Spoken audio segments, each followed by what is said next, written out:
آج کی نشست میں جس عنوان پر ہم بات کریں گے وہ نظام رزق ہے۔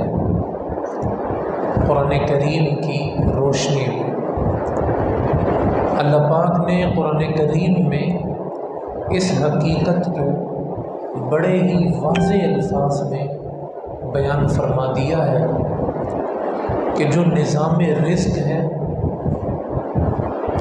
جو رزق کی عطا ہے اور جو رزق دینا ہے، یہ سب دست قدرت میں ہے اور اللہ کے ہاتھ میں ہے۔ رزق اللہ ہی دیتا ہے، نبیوں کو بھی وہی کھلاتا پلاتا ہے، ولیوں کو بھی وہی کھلاتا پلاتا ہے، عام مسلمانوں کو بھی وہی کھلاتا پلاتا ہے، کوئی اسے نہ مانے اسے بھی وہی کھلاتا پلاتا ہے۔ مختلف آیات میں آپ قرآن کریم میں دیکھیں گے تو اللہ پاک نے اس رزق کو اپنے حوالے سے عطا کرنے کے حوالے سے بیان فرمایا۔ کہیں فرمایا کہ ان اللہ هو الرزاق ذو القوۃ المتین، وہی اللہ تو ہے جو بہت رزق عطا فرمانے والا ہے، بڑی قوت والا ہے، بڑی طاقت والا ہے۔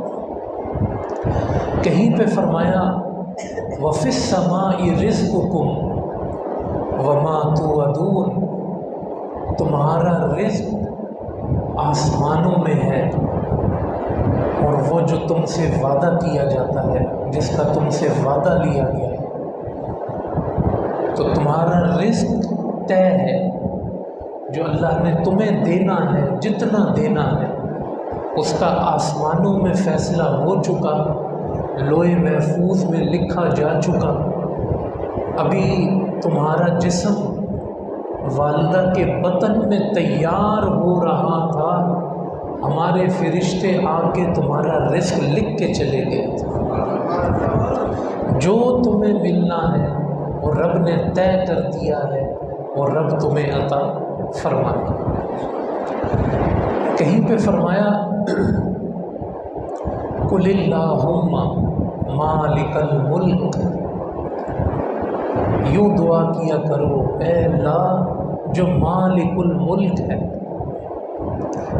بادشاہ ہے، تؤتی الملک من تشاء، تو جسے چاہتا ہے ملک عطا فرماتا ہے، وتنزع الملک ممن تشاء، اور جس سے چاہتا ہے ملک واپس لے لیتا، وتعز من تشاء، اور جسے چاہتا ہے عزت عطا فرماتا ہے، وتذل من تشاء، اور جسے چاہتا ہے ذلت عطا فرماتا ہے۔ بیدک الخیر، خیر تیرے ہاتھوں میں ہے، انک علی کل شیء قدیر، تو ہر چیز پہ قادر ہے۔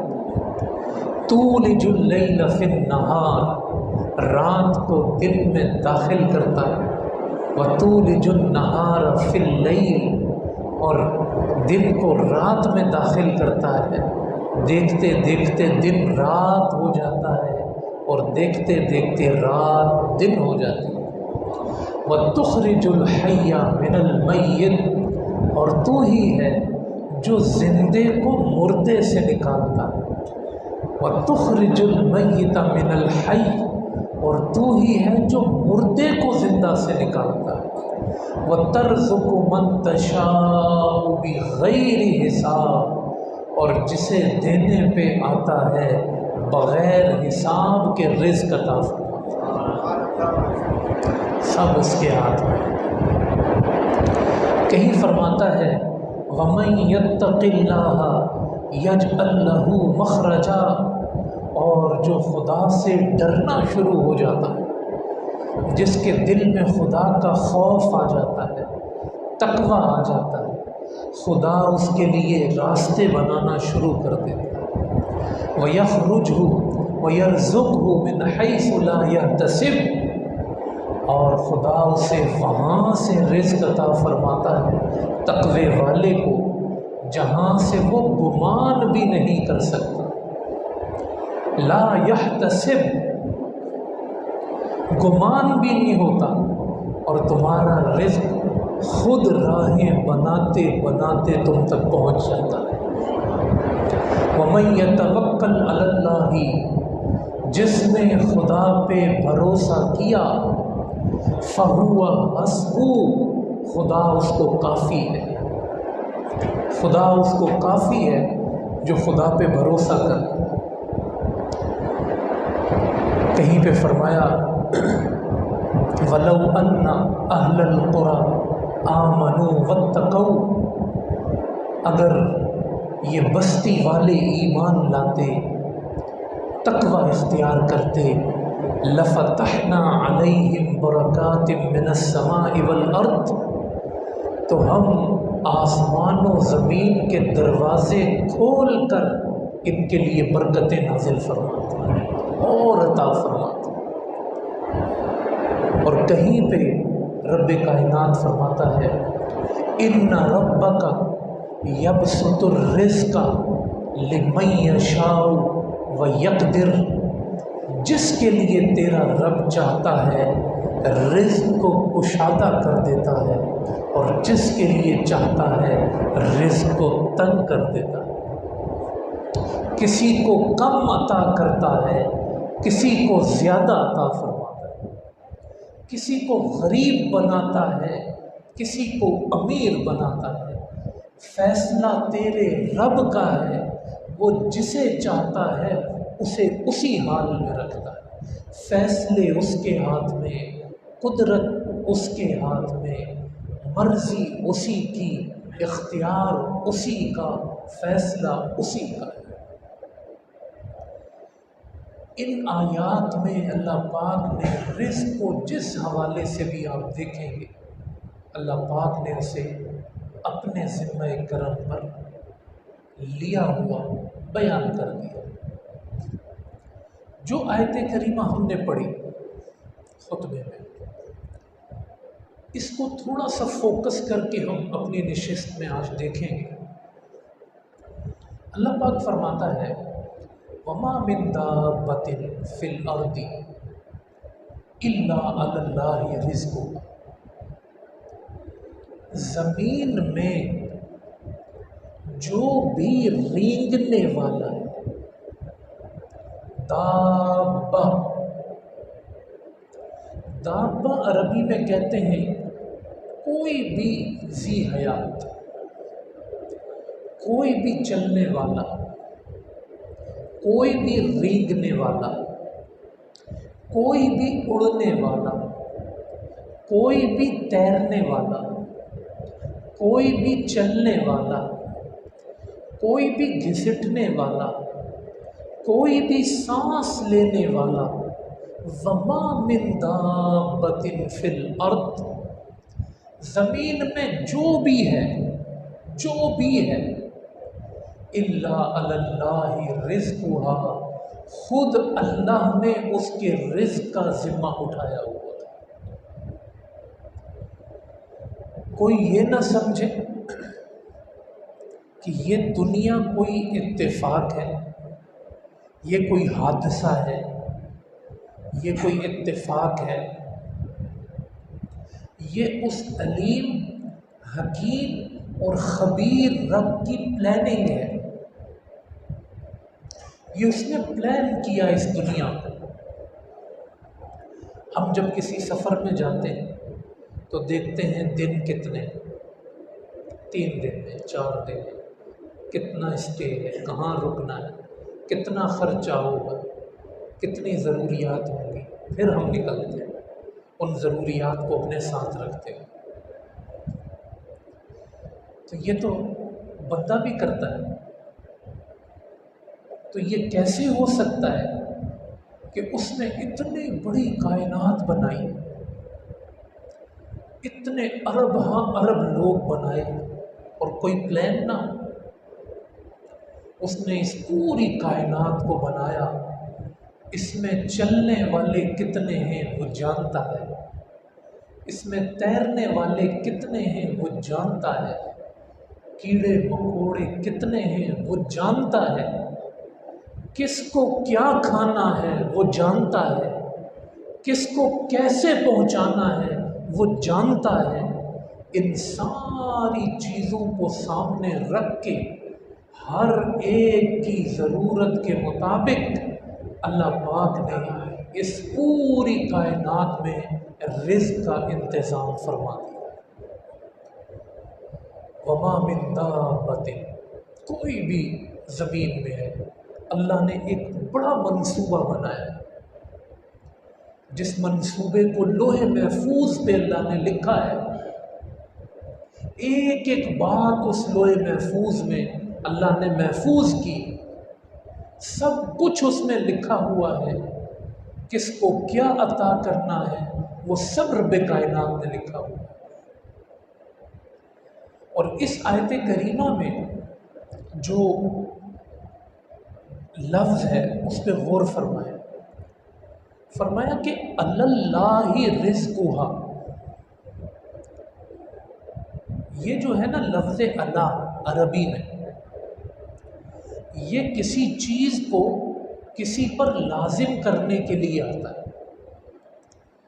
مثال کے طور پہ اہل عرب کہتے ہیں علیک ہاکذا، کچھ کہنا ہو، کوئی چیز کسی کے ذمہ ڈالنی، لازم کرنی، تو اہل عرب کہتے ہیں علیک ھذا، تم پہ یہ لازم ہے، تم پہ یہ لازم ہے۔ علیک ھذا، اللہ جو ہوتا ہے وہ لازم کرنے کے لیے آتا ہے۔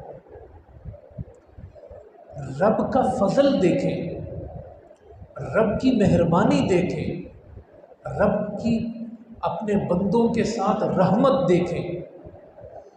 کسی بندے کی کیا حیثیت کہ وہ رب پر کوئی چیز لازم کرے یا بات کرے، لیکن اس مقام پہ اللہ نے خود اپنے لیے فرمایا ہے اللہ رزقھا، اللہ پہ تمہارا رزق لازم ہے۔ اللہ رزقھا، اللہ، اس جملے کو دل کی گہرائی سے سنیں آپ کہ رب اپنے بندے کو کہنا کیا چاہتا ہے، اللہ رزقھا، میرے ذمہ کرم پہ ہے تیرا رزق، میں نے اپنے ذمے پہ لیا ہوا ہے، میں تجھے رزق عطا فرماؤں، میں نے اپنے اوپر لازم کیا۔ اللہ رزقھا، یار مجھے بتاؤ، جس چیز کے لیے اللہ یہ کہے یہ میرے ذمے پہ ہے، تو بتاؤ مجھے اور آپ کو کوئی پریشانی ہے؟ کوئی پریشانی رہ جاتی ہے؟ پھر ہمارے سوچنے کی کوئی بات رہتی ہے؟ پھر کوئی صاحب ثروت، صاحب عہدہ، صاحب اختیار، بڑا شخص کوئی دنیاوی اعتبار سے کہے کہ یار تم کیوں گھبراتے ہو، میں ہوں نا، میرے ذمے، جیسے ہی وہ کہتا ہے کہ یہ میرے ذمے ہے، آپ کو سکون آ جاتا ہے۔ آپ کہتے ہو اگر اس نے اپنے ذمے پہ لیا ہے تو میرا کام ہو گیا۔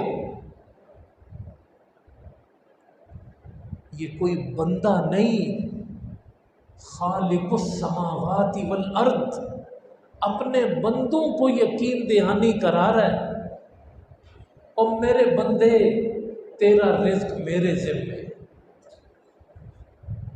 میں گارنٹی دے رہا ہوں، میں تجھے رزق عطا کروں۔ یہ آیت کریمہ مفسرین لکھتے ہیں صاحب ایمان شخص کے لیے اتنے سکون کی چیز ہے دنیا میں، اس کی ساری ٹینشنوں کو دور کرنے والی، اس کی ساری پریشانیوں کو دور کرنے والی، اور خدا پر اس کے یقین کو مستحکم کرنے والی یہ آیت کریمہ، جس میں خود رب کائنات اپنے ذمہ کرم پہ اس کا رزق لے رہا ہے۔ اور اہم بات یہ ہے کہ جب خدا نے رزق اپنے ذمے لیا تو بندے کے ذمے کیا ڈالا؟ بندے کے ذمے خدا نے کوشش ڈالی.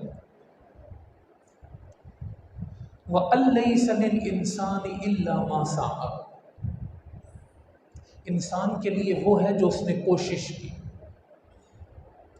کوشش بندے کا نظام ہے، عطا خدا کا نظام. ہم نے دونوں نظاموں کو الٹ کر دیا. ہم یہ کہتے ہیں کہ کوئی بندہ یہ کہتا ہے اگر کہ کوشش نہیں کرنی، حرام آتا ہے تو حرام پکڑ، ناجائز آتا ہے تو ناجائز پکڑ، اس کی اطاعت نہیں کر رہے، اس کی فرما برداری نہیں کر رہے. ہمارا جو کام تھا وہ ہم نے ڈال دیا اس کے ذمے کہ دے دے گا، بس جیسے آتا ہے پکڑ کر. اور جو اس نے اپنا نظام بنایا تھا کہ میں عطا کروں گا، بندہ اس نظام کو اپنے ہاتھ میں لے رہا ہے کہ میں لے کے دکھاؤں گا، میں سود کے ذریعے کما لوں، میں دھوکے کے ذریعے کما لوں، میں چوری کے ذریعے، میں لے کے دکھاؤں. میں نے رزق اگر نہیں ہوگا تو میں کہاں جاؤں گا؟ اللہ نے ایک نظام رزق بنایا، اس نے ہمیں یقین دلایا کہ رزق میرے ذمہ ہے. آپ اس پہ جائز محنت کریں، کوشش کریں. یہ بھی قرآن نے کئی دعوت نہیں دی کہ ہاتھ پہ ہاتھ باندھ کے بندہ بیٹھ گیا. سورہ مزمل میں اللہ پاک نے فرمایا کہ ہم تم پہ تہجد کی نماز بھی رکھتے. خلاصہ یہ 6 نمازیں فرض ہوتی. مفہوم یہ تہجد، فجر، ظہر، عصر، مغرب، عشاء. اللہ فرماتا ہے میں نے تہجد اس لیے فرض نہیں کی، مجھے پتہ ہے صبح میں میرے بندے کو کمانے کے لیے جانا ہے.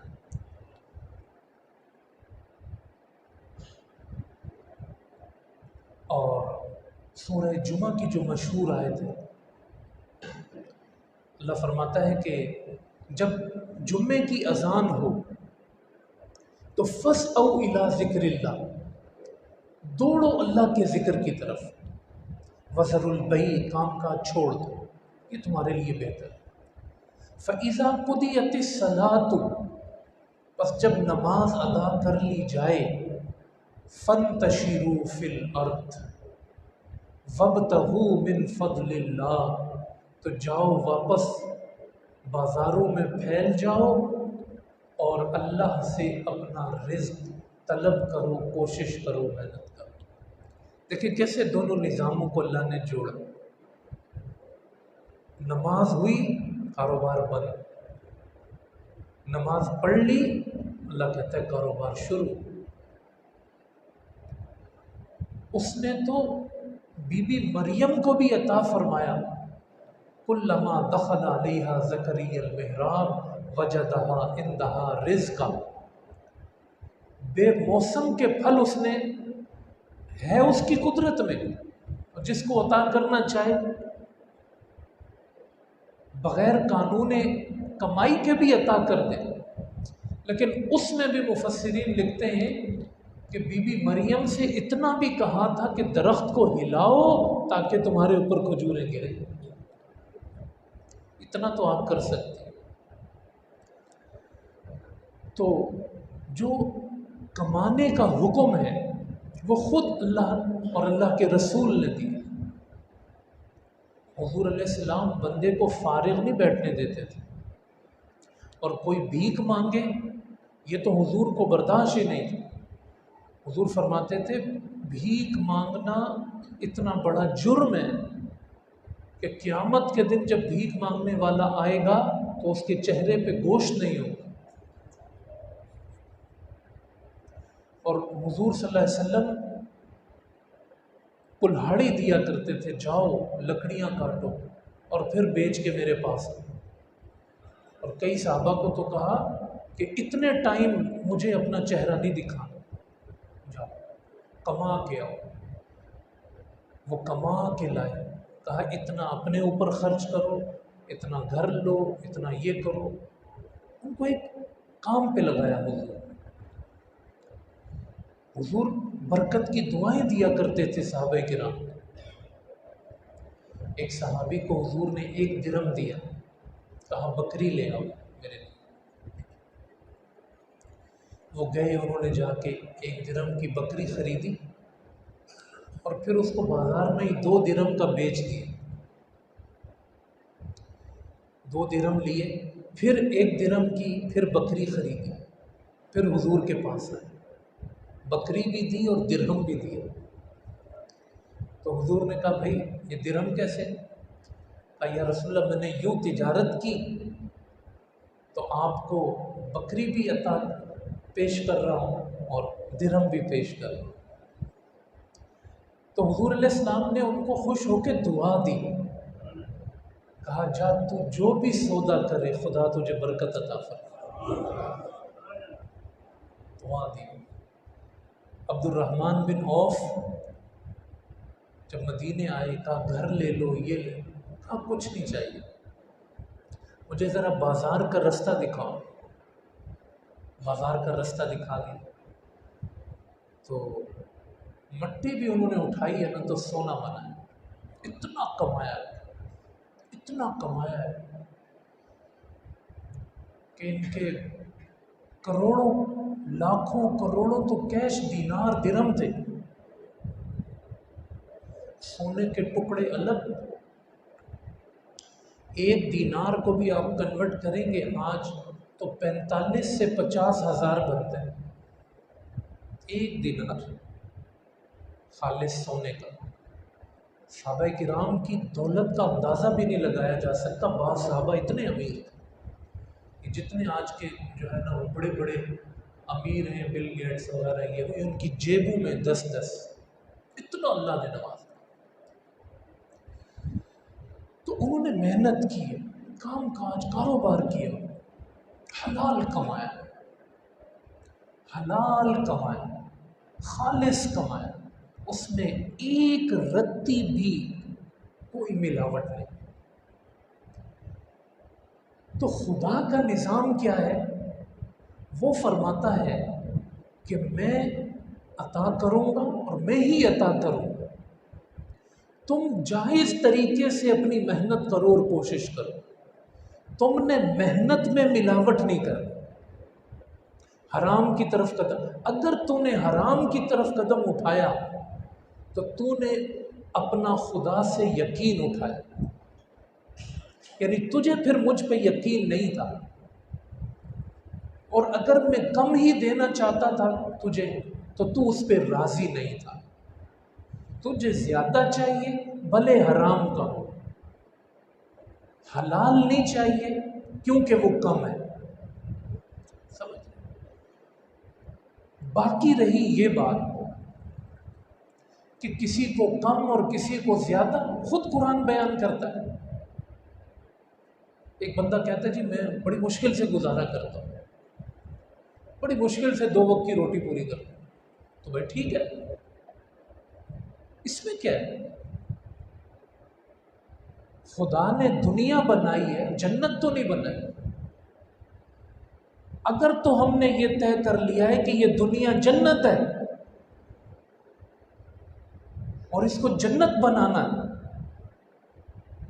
تو پھر تو حضور نے فرمایا کہ کافر کی جنت ہے، جو کر سکتے ہو کر لو۔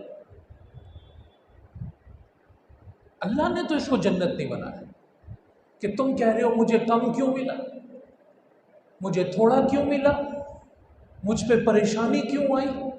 کیوں بھائی، کیا پریشانی نہیں آتی؟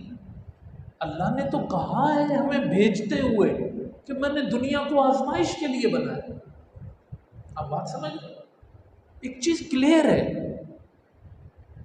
کوئی یہ نہیں تھا کہ اللہ نے کہا جنت سے تو نکال کے بھیجا ہے کہ یہاں واپس آنا ہے، جا کے عمل کر کے دکھاؤ۔ تو یہ کہا ہوتا بھائی یہ جنت ہے، جنت میں تمہیں بھیج دیا تو پھر میں اٹھ کے کہتا کہ اس کو اتنا ملا مجھے کم ملا.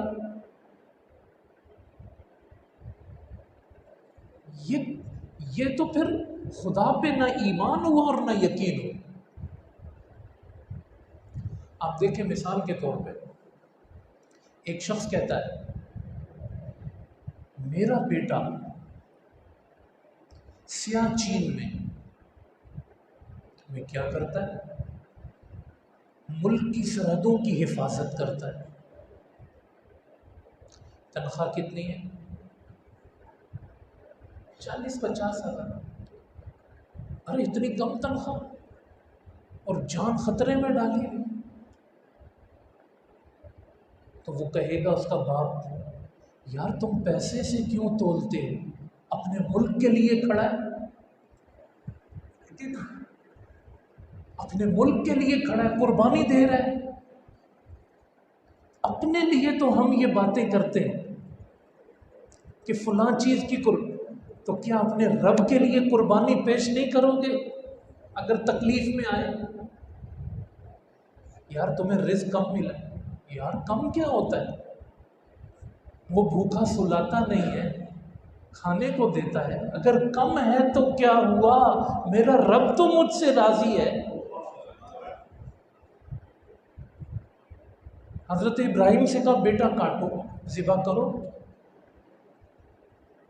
بیٹے سے بڑی کوئی دولت ہے؟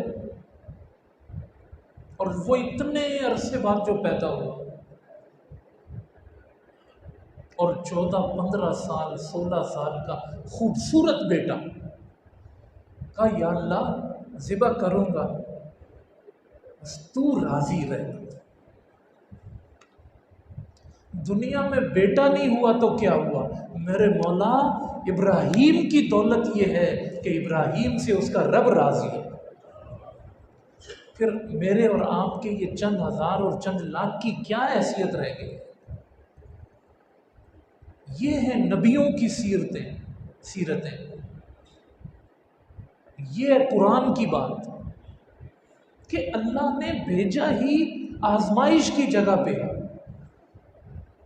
خبردار کبھی کسی کی زبان پہ شکوہ ہے کہ مجھے کم اور اس کو زیادہ. جس کو زیادہ ملا ہے کیا وہ جنت میں ہے؟ کیا وہ جنت میں ہے؟ قارون جنت میں تھا، فرعون جنت میں تھا، شداد و حامان جنت میں تھے. زیادہ تھا نا ان کے پاس. زیادہ والے جنتی ہیں. یہ کب کا اللہ فرماتا ہے کسی کو دے کے آزماتا ہوں، کسی سے لے کے آزماتا ہوں.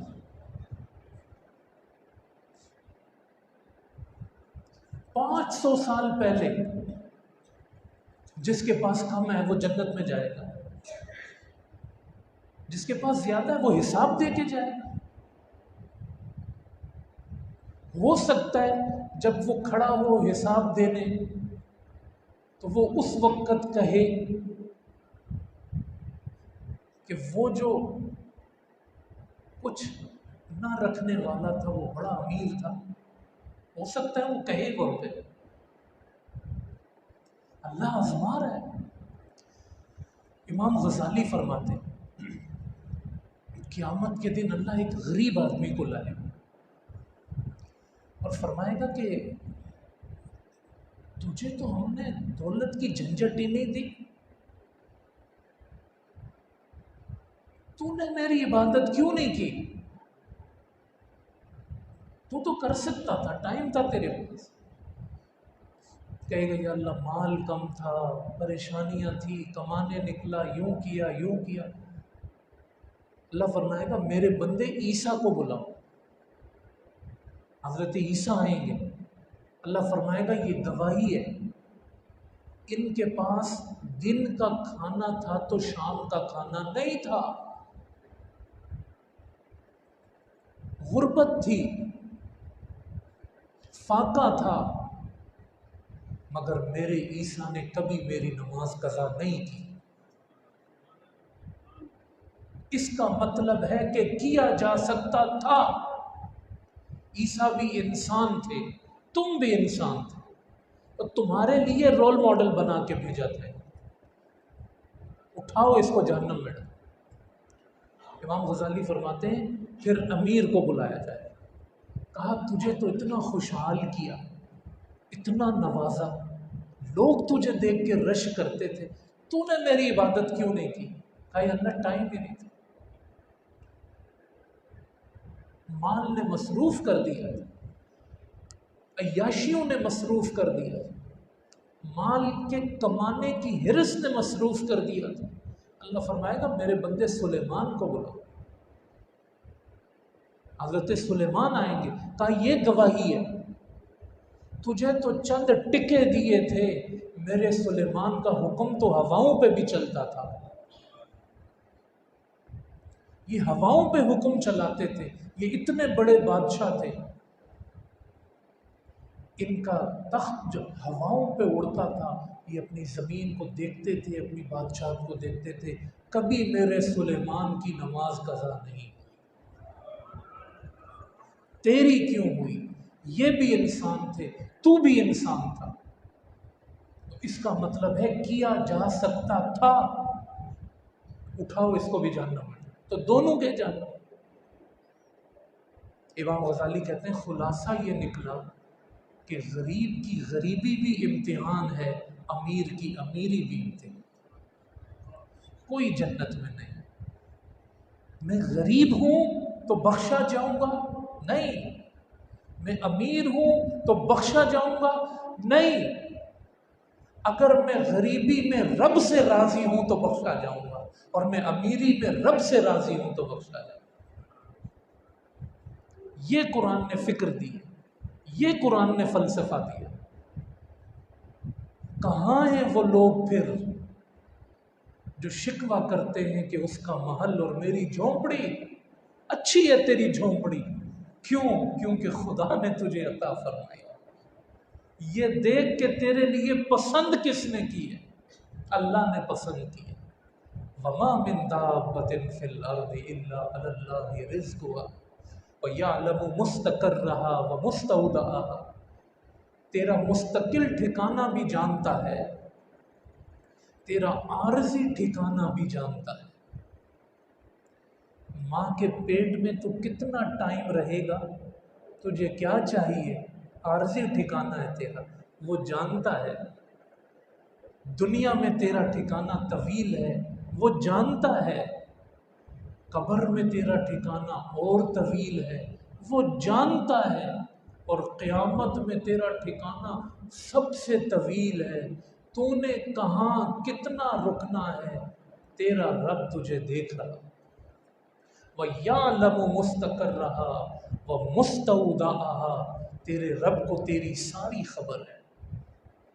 تو نے کیسے سمجھ لیا کہ شاید رزق کم ہے تو خدا مجھے نہیں دیکھ رہا، یا اللہ تو نے تو مجھے دیا ہی نہیں، یہ تیری سوچ کیسے آئی؟ وَيَعْلَمُ مُسْتَقَرَّهَا وَمُسْتَوْدَعَهَا كُلٌّ فِي كِتَابٍ مُبِينٍ، سب ایک بڑے منصوبے کے تحت لوح محفوظ میں لکھا ہوا، سب طے ہے۔ وہ ایک بزرگ بازار میں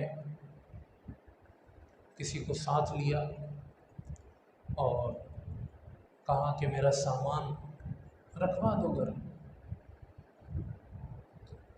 بندہ آیا، سامان چھڑوایا، آپ اندر گئے، وہ پیچھے سے گھوڑے کی زین اس نے اتاری اور بھاگ گئے۔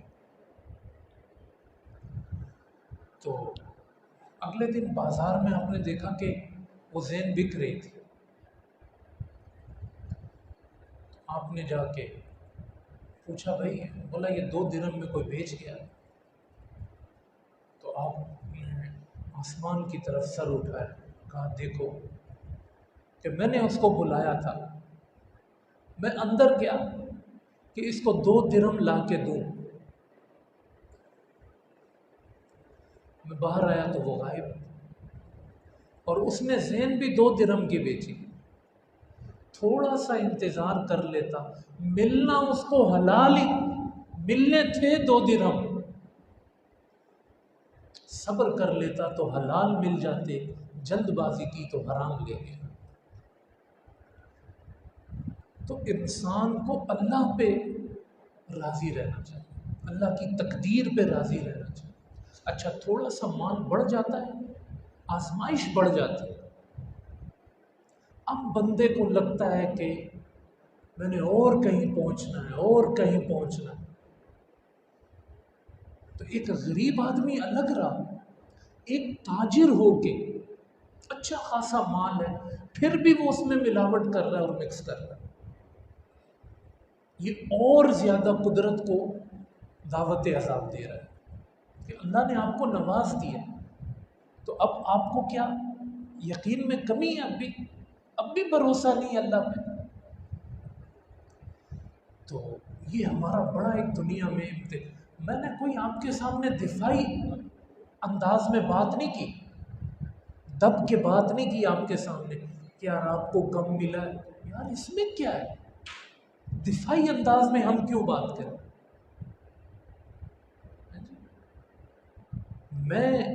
مجھے اللہ نے جس حال میں رکھا ہوا ہے وہ اس کی پسند ہے، آپ کو جس حال میں رکھا ہوا ہے آپ کی پسند ہے۔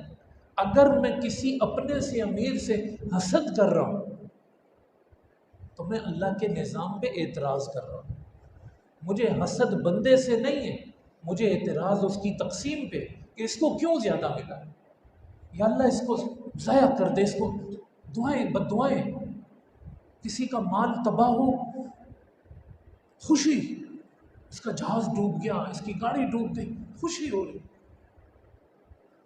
یہ ہے اللہ پہ یقین، یہ اللہ پہ یقین ہے کہ دوسروں کی ہم بربادی چاہیں، یہ سب خدا پر اعتراض ہے۔ کسی کو اللہ دے رہا ہے تو خوش ہوں، یا اللہ کیا تیرا کرم ہے اپنے بندوں پر، یا اللہ مجھے بھی عطا فرما، دعا کریں آپ اپنے لیے۔ تو اس نے کوشش بتائی، اس نے دعا بتائی، یہ جو جائز طریقے ہیں یہ بندوں نے اپنانے، اور جو ناجائز طریقے ہیں ان سے اپنے آپ کو بچانا ہے، اور ناجائز طریقوں سے بچانا دنیا میں اس وقت سب سے زیادہ دوڑ حرام مال کمانے کے ناجائز طریقے نکالنے پر ہو رہی ہے۔ آپ لوٹ کیسے سکتے ہو، اس کی یہ پوری ایک فلم ہے، دنیا میں یہ پورا سبجیکٹ ہے، آپ لوٹ کیسے سکتے ہو۔ اب انٹرنیٹ آ گیا، اس کے جدید راستے کیسے لوٹ سکتے ہو۔ مسجد میں ایک بندہ آیا، وہ ہاتھ میں ایسے چابی گھما رہا ہے اپنی گاڑی کی، تو کہا یہ ہیں میرے ساتھ، وہاں ان کا علاج ہو رہا ہے، 20 لاکھ روپے لگیں گے۔ ہم نے دیکھا کہ بھئی یہ خود بھی اچھے لوگ ہیں، لیکن میں اس کو کیا کہہ رہا ہوں اندازہ کریں، میں اس کو کہہ رہا ہوں آپ گیٹ پہ بیٹھیں گے تو اچھا نہیں لگے گا، کیا کریں گے؟ بولا نہیں کوئی مسئلہ نہیں ہے، یعنی آنکھوں میں سے سرما چراتے ہیں۔ اور بعد میں اتفاق سے کسی نے آ کے کہا کہ یہ تو فلاں جگہ بھی اس کو دیکھا تھا، پھر وہ ہاسپٹل میں پتہ کیا تو بولا ان کا کوئی ایسا نظام، یعنی اتنے دھوکے، مال کمانے کے لیے اتنے دھوکے دیتے ہیں کہ لوگ اپنا کسی کو مدد کرنے کے لیے دل کرتا ہے، یار پتہ نہیں سچ ہے یا جھوٹ۔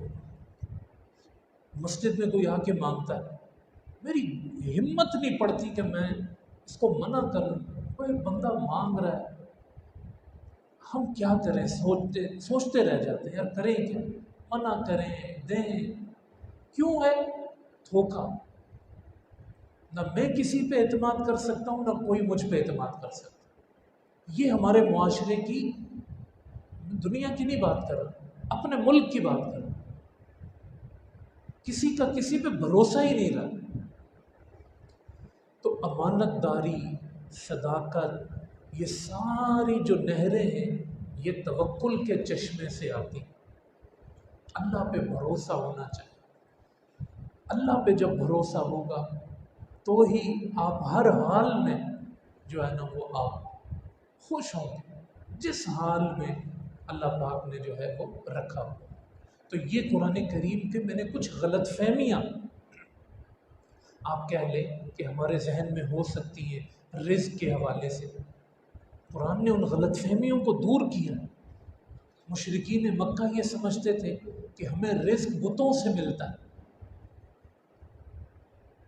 وَمَا خَلَقْتُ الْجِنَّ وَالْإِنسَ إِلَّا لِيَعْبُدُونِ، میں نے جن و انس کو اپنی عبادت کے لیے پیدا کیا۔ مَا أُرِيدُ مِنْهُم مِّن رِزْقٍ وَمَا أُرِيدُ أَن يُطْعِمُونِ، رزق تمہارے رب نے تمہیں دینا ہے، اور تمہیں دنیا میں کوئی رزق نہیں دے گا، سب رزق کے محتاج۔ یہ غلط فہمی دور کی ہے قرآن۔ پھر ہاتھ پہ ہاتھ دھرے بیٹھے رہو، اس کو قرآن نے غلط ثابت کیا، اس غلط فہمی کو دور کیا، اور بڑے واشگاف الفاظ میں یبسط الرزق و یقدر، کسی کو تنگ کرتے ہیں، مال کی تنگی دیتے ہیں، کسی کو زیادہ دیتے ہیں، اور بڑے یہ رعب سے اللہ پاک نے فرمایا ہم اپنے ہر بندے کی حیثیت کو جانتے ہیں، ہمیں پتہ ہے کس کو کیا دینا ہے، ہم نے بنایا ہے تمہیں۔ الا یعلم من خلق، کیا جس نے تمہیں پیدا کیا ہے، کیا وہ تمہارے اپنی مخلوق کے بارے میں تخلیق کو وہ نہیں جانتا؟ الا یعلم من خلق، کیا کریٹر کو اپنی کریشن کا نہیں پتہ ہوتا؟ کیا ایجاد کرنے والے کو اپنی مشین کا نہیں پتہ ہوتا؟ اس سے بہتر کون جانتا ہے جس نے کسی مشین کو بنایا، وہی بتائے گا اس کے پرزے کیا ہیں، اس کا آپریٹر کیسے کرنا ہے، آپریٹ کیسے کرنا، وہی بتائے گا۔ تو جس نے اس پوری کائنات کو بنایا وہی جانتا ہے کہ کتنا رزق دینا ہے، وہی جانتا ہے کہ کتنی زندگی دینی ہے، وہی جانتا ہے کہ کتنی خوشیاں دینی ہیں، وہی جانتا ہے کہ کتنا غم دینا ہے۔ ہاں جب اس آزمائش سے نکل آؤ گے تو جنت میں وہ عطا کروں گا جو کسی آنکھوں اور کانوں کا تصور بھی نہیں۔ اور میرے ہو کے تو آؤ، کن غلط سے اور شیطان نے تمہیں کہاں ڈال دیا، کیوں تم اپنے رب سے اتنے دور ہو گئے؟ اور آخر میں ان ساری باتوں کے ساتھ ہمارے رزق کی برکت میں ہمارے زبان کے ذکر کی بڑی اہمیت ہے، ہمارے تقوی کی بڑی اہمیت ہے، ہمارے گھر میں تلاوت اور نماز کی بڑی اہمیت ہے۔ خدا کی قسم آپ فجر پڑھیں اور فجر پڑھنے کے بعد گھر میں اونچی آواز سے تلاوت کریں، خدا کون کون سے رزق دے گا۔ میں کہتا ہوں دنیا میں سب سے بڑا رزق دل کا اطمینان ہے، اس سے بڑا کوئی رزق۔ اگر میرا دل پریشان ہے ساری دنیا پریشان ہے، یہاں تسلی ہے ساری دنیا ٹھیک ہے۔ اس رزق سے لے کر فَقُلْتُ اسْتَغْفِرُوا رَبَّكُمْ، حضرت نوح کہتے ہیں اپنے رب سے استغفار کیا کرو، استغفر اللہ ربی من کل ذنب انہ کان غفارا، وہ بخشے گا بھی، یرسل السماء علیکم مدرارا، استغفار کرنے والوں پر وہ آسمانوں سے رزق برساتا ہے، وَيُمْدِدْكُمْ بِأَمْوَالٍ، مال کی کثرتیں دیتا ہے، وَبَنِينَ، اولاد میں برکتیں عطا فرماتا ہے، وَيَجْعَلْ لَكُمْ أَنْهَارًا، اور خدا تمہیں نہروں کی نہریں عطا فرماتا ہے۔ یہ قرآن کی آیت ہے، اولاد، مال اور نہر، اس کو کس سے جوڑا ہے اللہ نے؟ استغفار سے جوڑا۔ یہ ہے کرنے کے کام۔ میں بینک سے سود تو لے لوں گا، رات میں سورہ واقعہ نہیں پڑھوں، استغفار نہیں کروں، جائز راستوں کی طرف نہیں جاؤں، تو بندہ مومن توکل کرنے والا ہوتا ہے اپنے رب پہ، وہ دھوکے دینے والا نہیں ہوتا۔ بندہ مومن اپنے رب کی رضا میں راضی ہوتا ہے، خوش ہوتا ہے، جس حال میں اللہ نے رکھا۔ اللہ کرے یہ رزق کی خام خواہ کی بے چینیاں اور یہ رزق کے معاملات میں اپنے آپ کو تھکا کر اپنی جنت برباد کرنا، اللہ اس سے ہمیں ہماری اولادوں کو محفوظ فرما۔ اللہ ہمیں دنیا میں بھی حسنہ عطا فرمائے اور آخرت میں بھی حسنہ عطا فرمائے۔ اللہ ہمیں دنیا کی وجہ سے آخرت برباد کرنے ہونے سے اللہ ہم سب کو محفوظ فرمائے۔ اللہ ہمیں جو حضرت ابراہیم نے نبی آخر الزماں اور ان کے امتیوں کو دعا دی، وَارْزُقْ أَهْلَهُ مِنَ الثَّمَرَاتِ، مکہ والوں کو پھلوں سے رزق عطا فرما۔ یہ دعا دی تھی انہوں نے، جس زمین سے پھل نہیں نکلتے اس زمین کو پھل کی دعا دی، اور اللہ نے کیسے پھل لگائے دیکھیں۔